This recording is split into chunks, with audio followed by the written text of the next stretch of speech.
অনেকদিন ধরেই অনেক কমেন্ট আসছিল, দিদি তুমি মিতু তানিশকে নিয়ে ভিডিও করো, প্রিয়াকে নিয়ে ভিডিও করো, তুমি অনেককে নিয়ে ভিডিও করো, কিন্তু তুমি মৌকে নিয়ে কিছু কেন বলছো না? হ্যাঁ দেখো, আমরা তখনই কিছু বলি যখন সেখানে কোনো কিছু কন্ট্রোভার্সি নিয়ে কথা বলা থাকে। প্রিয়া কন্ট্রোভার্সি দিচ্ছিল ওর জায়ের সাথে, ওর যা আমাকে একবার ট্যাগ করেছিল, তারপর বাধ্য হয়েছি আমি উত্তর দিতে। মিতু তানিশের কিছু প্রবলেম দেখলে সবসময় ঝাঁপিয়ে পড়ি, তো সেখানে আমি কথা বলি। ইদানিং মৌকে নিয়ে কোনো কিছু কন্ট্রোভার্সি হচ্ছিল না, সেখানে আমি কি বলবো? যাই হোক, মৌ খুব ভালো আছে, খুব সুন্দরভাবে আছে, কলকাতায় সে খুব ভালো অ্যাডজাস্ট করতে পেরেছে, যেটা আমার খুব ভালো লেগেছে। সেখানে বলার মতো একটাই কথা, best wishes for our future life. Business খুব ভালো চলছে, খুব সুন্দর করে বিজনেস করছে। হ্যাঁ দেখলাম ওর কাজের মাসিকে ও ছাড়িয়ে দিয়েছে, কারণ যেহেতু ওর মানে এখন কোনো নিউজ নেই, তাই ও ছাড়িয়ে দিয়েছে। নিজে এখন আবার রান্না করতে এসেছে, সবই পজিটিভ, খুব সুন্দর কাছে যত্ন নিচ্ছে। ওর বাচ্চাটা মানে গুটুন সোনা খুব ভালো আছে। সেখানে আমি মৌকে নিয়ে কি বলবো? কোনো ব্যাড কন্ট্রোভার্সি না হলে, আমরা তো অ্যাকচুয়ালি কন্ট্রোভার্সিটা যদি ব্যাড না হয়, প্রশংসা করার জন্য তো ভিডিও করি না, ভুলগুলি বলার জন্য ভিডিও করি। সেখানে মৌকে নিয়ে কিছু বলার নেই। কালকে মৌ সুন্দর ভিডিও করেছে, বলছে যখন মা ঠাকুর দেয় আমি রান্না করি, আর যখন আমি ঠাকুর দেই মা রান্না করে। মানে শাশুড়ি বৌমার মাঝে একটা ডিভিশন অফ ওয়ার্ক আছে। এটাই তো হয়, একটা সংসারে থাকতে গেলে দুজনের কাজের মাঝে একটা ডিভিশন অফ ওয়ার্ক থাকতে লাগে, সেটা মৌ বলে দিয়েছে। সেখানে আর কিছু বলার নেই।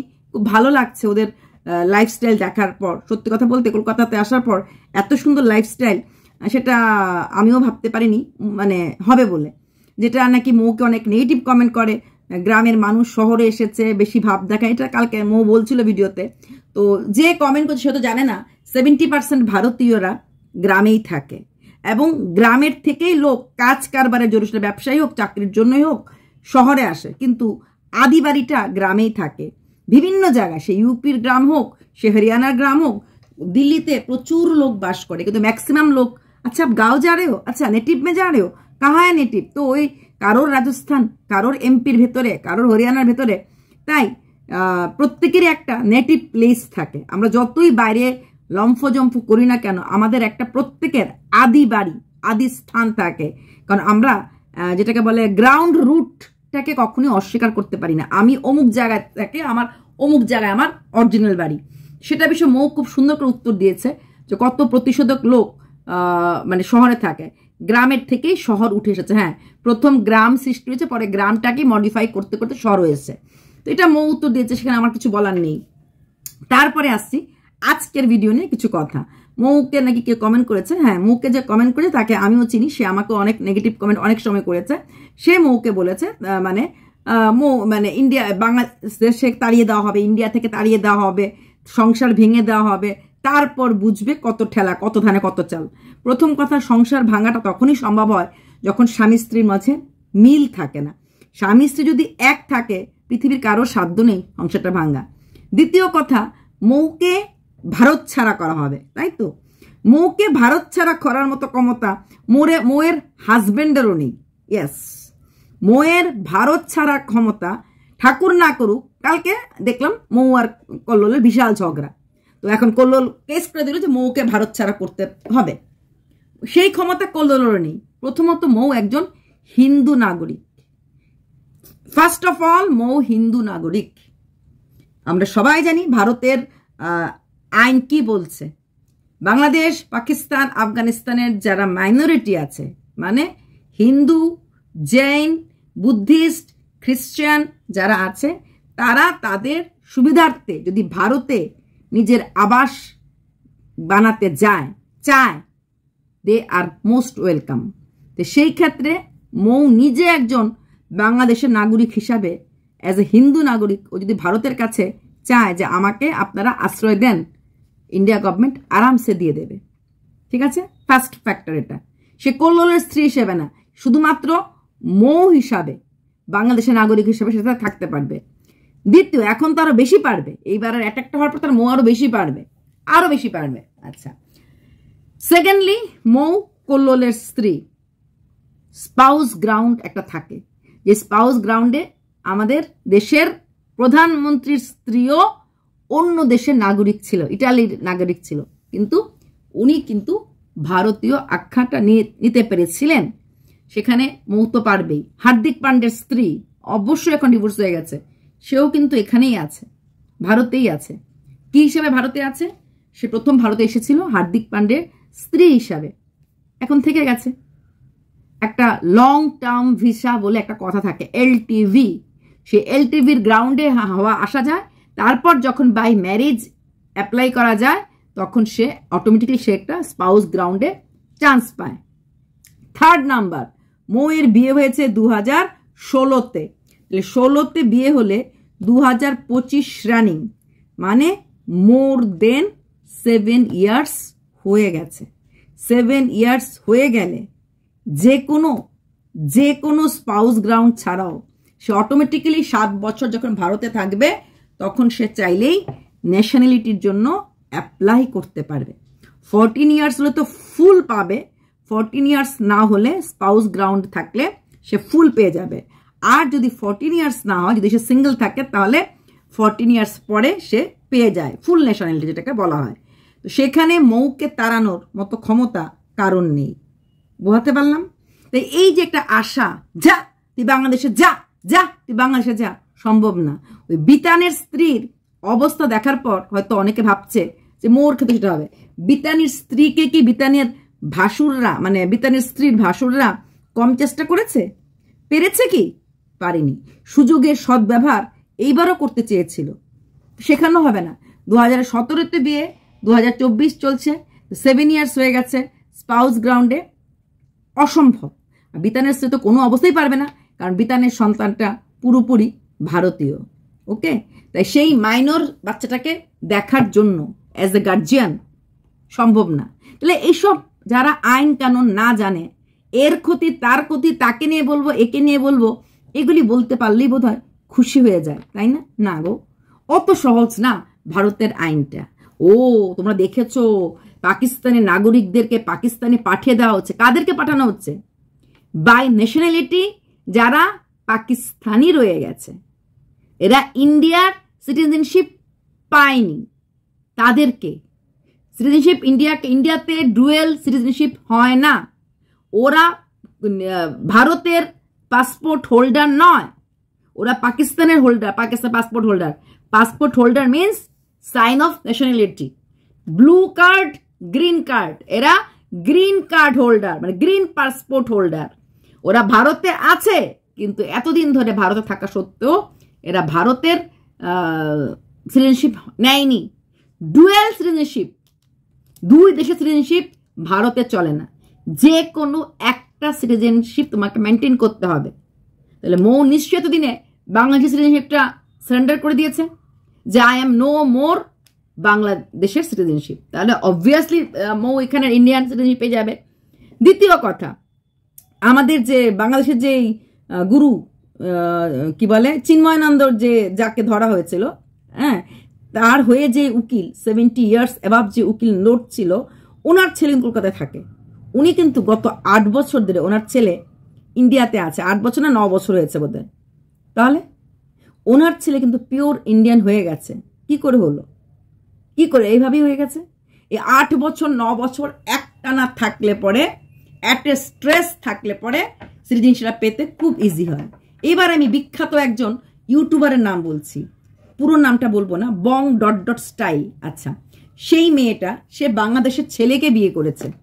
সেই ছেলেটা কলেজে ওঠার পর তাকে ইন্ডিয়াতে পাঠানো হয়েছে। সে ইন্ডিয়াতে কলেজ করেছে, ইন্ডিয়াতে মাস্টার্স করেছে, করার পর সে চাকরি পেয়ে গেছে। সেখানে গিয়ে মেয়েটার সাথে পরিচয়, এবং তারপরে মেয়েটা ইউটিউবার, সে নিজেও ইউটিউব করে। বিয়ে হওয়ার পর 1 বছর পর সে মেয়েটা বাংলাদেশে গেল শ্বশুরবাড়িতে। দেখলাম তার ভিডিওগুলি, গত বছরই দেখেছি, 2024 দেখেছি।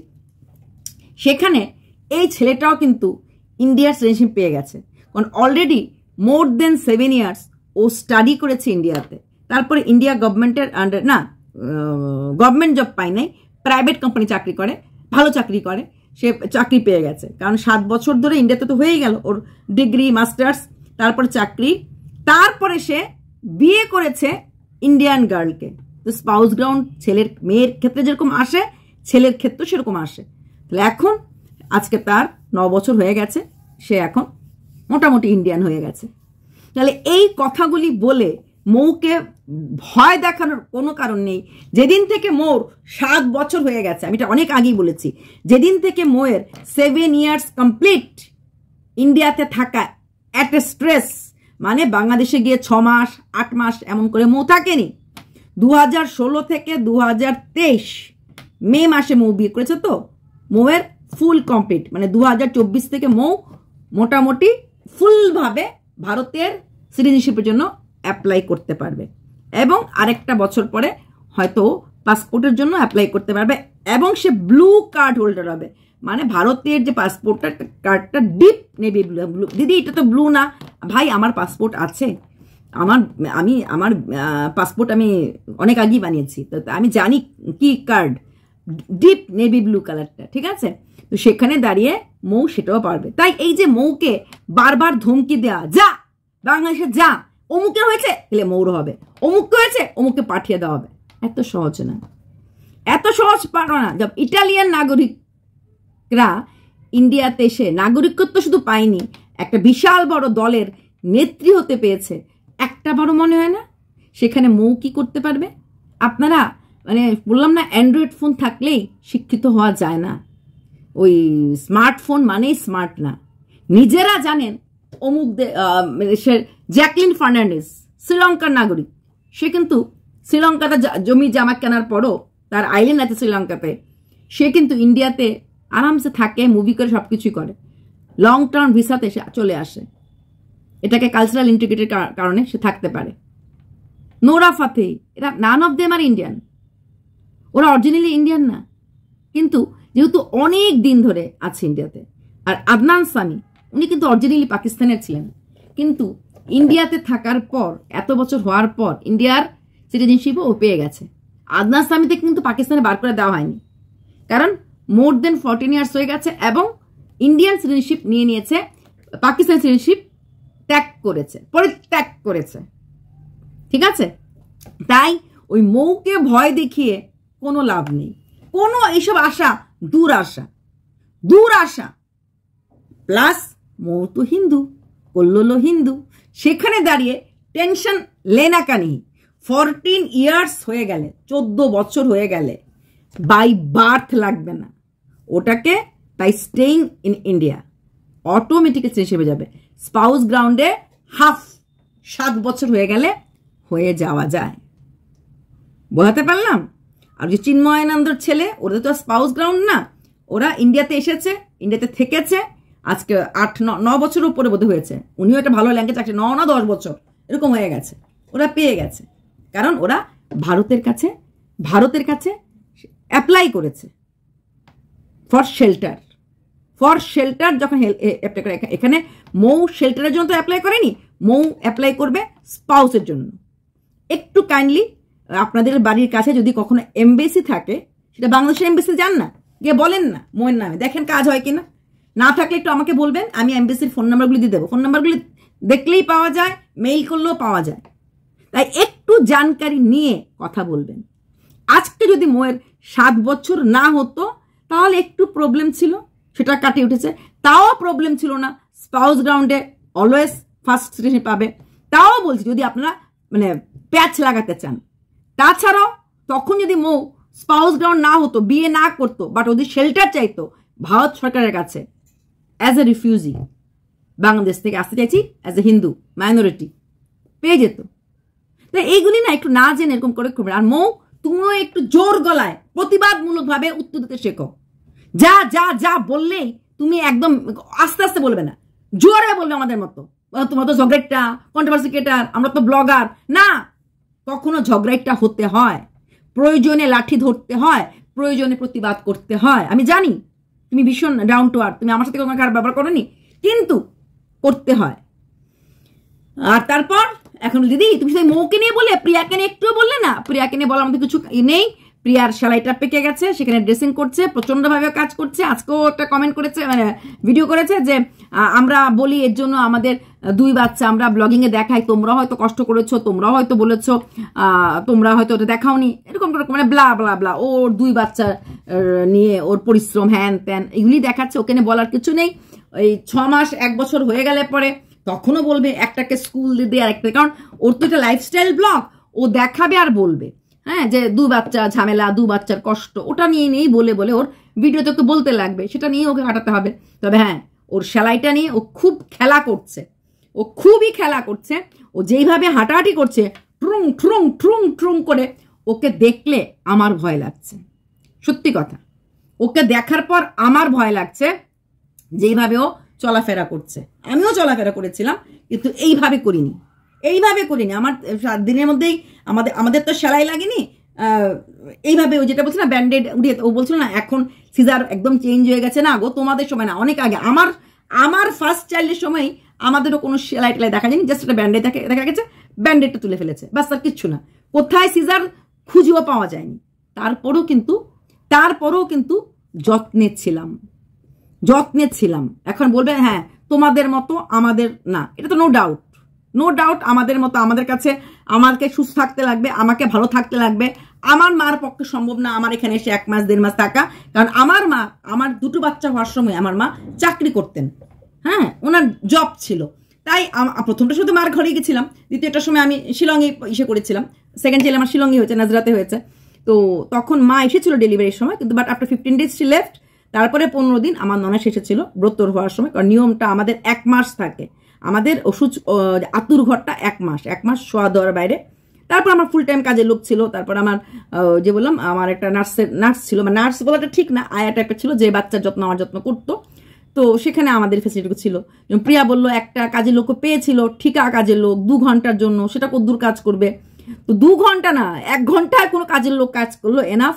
একটা সবজি কেটে দিল হেল্প হয়, একটু ঘর মুছে দিল হেল্প হয়, যদি আমার মনে হয় হেল্প আমার লাগবে, যদি আমি মনে করি আমার শরীরটাকে আমি আরাম দেব, যদি মনে হয় যে না শ্বশুরমশাই আছেন, বাচ্চা কাটলিকে ধরছেন, করছেন, এখন মা এসে পড়েছে, তো ওদের এইভাবে 1 মাস হয়েই গেছে, আর 3 মাস হয়েও যাবে, কোনো ব্যাপার না, চলে যাবে। এবার বল দিদি মৃত্যুকে নিয়ে বললে না, মৃত্যুকে নিয়ে বলার কিছু নেই। মৃত্যু এখন গেছে বড় ননাসের বাড়িতে, দীপালির বাড়িতে, তোমাদেরও প্রিয়, আমারও প্রিয়। আমার মনে ছোটটার অন্নপ্রাশন নেমন্তন্ন করতে গেছে দেখবার থেকে আছে, কারণ ওরও তো একটু ইচ্ছে হয় কোথাও গিয়ে 2 দিন থাকতে, তাই ভালোই হয়েছে ওখানে গেছে। আর মৃত্যু আছে কমপ্লেন করেছে ছোটটাকে নিয়ে, ছোটটা হেবি শান্ত, যে বড়টা রাতে তাড়াতাড়ি ঘুমিয়ে পড়ে, ছোটটাকে ঘুম পাড়াতে কষ্ট, কারণ বড়টা চঞ্চলামি করে, দৌড়াদৌড়ি ভাগুম করে, তো তার জন্য টায়ার্ড হয়ে ঘুমিয়ে পড়ে, যতক্ষণ থাকে ফুল এনার্জি নিয়ে। তারপর যখন দস্তাদস্তি করে ফেলে দেবে, আমরা যখন বড়রা যদি বেশি কাজ করি তাড়াতাড়ি কখন যে ঘুমালাম বলতেই পারি না, এরকম করে বলি। তাই ঠিক তেমনি ছোটটা শান্ত, এই কুল এমন করে দেখে, তাই ওর ঘুমটাও তো আসে না, পরিশ্রম হচ্ছে না, এনার্জি খরচ হচ্ছে না, বড়টা এনার্জি খরচ করে তাই ঘুমিয়ে পড়ে।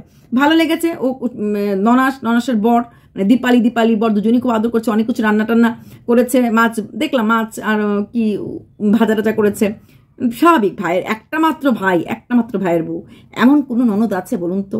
একটা মাত্র ভাইয়ের বউকে আদর করবেন, একটাই হোক আর 5টাই হোক, ভাইয়ের বউ তো ভাইয়ের বউ। হ্যাঁ, সেখানে ভাইয়ের বউরা বোঝে না ননদদেরকে শত্রু ভাবে, ননদরা বোঝে না ভাইয়ের বউকে খারাপ ভাবে। দিনের শেষে কিন্তু রক্ত কথা বলে। বড়টা দেখো, উঠতে বিভান, বসতে বিভান, ওর ডাকে বিভান দাদা আর হিয়া দিদি। বড় বাচ্চাটা কিউটি হয়েছে, ছোটটাও কিউটি হয়েছে, কথা বলে তখন মজা লাগবে। তাই মৃত্যু সম্বন্ধে একটুখানি বললাম, মৃত্যুকে নিয়ে কিছু বলার নেই, কিন্তু মৃত্যুকে নিয়ে না বলে তোমরা আবার বলবে তুমি তো পুরো ব্লগটা মৌকে নিয়েই বললে, মৃত্যুকে নিয়ে বললে না। প্রিয়াকে নিয়ে কিছু কন্ট্রোভার্সি করার মতো নেই, ও এই বাচ্চা বলতেই কাটিয়ে দেবে। শুধু প্রিয়াকে একটা কথাই বলবো, শরীরটার দিকে খেয়াল রাখো, স্বাস্থ্যটার দিকে খেয়াল রাখো, তুমি এমনিতেও কমজোর, তারপরে 2টো বাচ্চার দায়িত্ব, পরিশ্রম বাড়িয়ে দিয়েছে, 2টো বাচ্চার খরচ আছে বলে এখন ডাবল ব্লগিং শুরু করেছে, 2টো দিকেই ডাবল ব্লগিং, মানে ওই চ্যানেলটা বসে রেখেছিল, ওটার তো হাত দিয়েছে, এটার তো হাত দিয়েছে, মানে এখন বুঝতে ওদের পয়সার দরকার, কারণ 2টো বাচ্চাকে পালন প্লাস একটা খরচ গেছে নার্সিংহোমের, কারণ ওরা পারছে না এখন ওই লাইফ টাইপগুলি করতে। হ্যাঁ, সত্যি কথা বলতে কর্মঠ লোকরা বসে থাকে না, কর্মঠ লোকরা কাজ করে, তবে কাজটা একটা সময়ে একটু থামতে লাগে। প্রিয়া হয়তো থামতে জানে না। যাই হোক, ভালো থাকুক, সুস্থ থাকুক, প্রিয়া সুস্থ থাকুক, প্রিয়ার 2টো বাচ্চা ভালো থাকুক, এটুকুনি বলবো। ও যদি কাজ করে আরাম পায়, কাজ করুক, কাজ করাটা ভালো। নর্মাল ডেলিভারি হলে কখনই বললাম না শান্ত থাকতে, কাজ করতে বললাম না, সিজার দেখেই বলেছিলাম একটুখানি ধীরে করতে। হ্যাঁ, যেইভাবে ও ওই বিছানা ছাড়ে না, আমার সত্যি মানে একটু কেমন জিনিস লাগে, কারণ চাপ তো পড়ছে পেটটার মধ্যে, প্লাস ও তো একটু বাল্কি বডি, তো এখানে একটু চাপ পড়ে, তার উপর ওর সেলাইটা একটু স্টিচিংটা ফাঁকও বোধ হয়ে গেছে বা কিছু একটা হয়েছে। সেদিন টাইটেল তো দিয়েছে, আবার ওটি রুমে ঢুকালো কান্নাকাটির টাইটেল, তারপরে কিছু হয়নি, একটু ড্রেসিং টেসিং করে দিয়েছে। এখন শুকানো বলছেন অনেক ওষুধ দিয়েছে, অনেক ওষুধ মানে অ্যান্টিবায়োটিক দিয়েছে। অ্যান্টিবায়োটিক খেলে অটোমেটিকলি দেখবে অ্যান্টিবায়োটিক খেলে ভেতরটা শুকিয়ে যায়, মানে দেখবে আমরা খুব জল খেয়ে অ্যান্টিবায়োটিক খেলে, অ্যান্টিবায়োটিকটা দিয়েছে হয়তো ওই ঘাটা শুকানোর জন্য, ঘা তো না সেলাইটার জায়গাটা পেকে গেছে সেটা শুকানোর জন্য, বা জল টল হয়েছে কিনা জানি না, জল পুজ এগুলি হয় শুনেছি। তো এগুলি খুবই মানে আমার কাছে খুব মানে ভয় ভয় বলে মনে হয়। তো যারা অভ্যস্ত এরকম, তবে অনেকেরই সেলাই পেকে যায়, সেলাই পুজ হয় এরকম বলে। আর যারা ফ্যাট যাদের বেশি থাকে মানে পেটে, তাদের কষ্টটা বেশি হয়। এর জন্য বাল্কি বডিদের একটু সেলাই সিজার হলে পরে কষ্ট হয়, যে কোনো অপারেশন হলে পরেই বাল্কি বডিদের কষ্ট হয়। তো সেখানে ওর একটু কষ্টটা হবেই, প্লাস রেস্ট তো এক ফোঁটাও নেই, দুনিয়া ভরকে কাজ করছে, করুক, সুস্থ থাকুক, ভালো থাকুক। তাই যারা চাইছিলে একটুখানি বলো মৌকে নিয়ে বলো, আজকে আমি মৌকে নিয়ে বলে দিলাম। আশা করব তোমরা খুশি হবে। তবে হ্যাঁ, কন্ট্রোভার্সি ক্রিয়েটার তখনই কন্ট্রোভার্সি ছাড়া ভিডিও করতে পারে না, এটা তোমাদের বুঝতে লাগবে। বাই।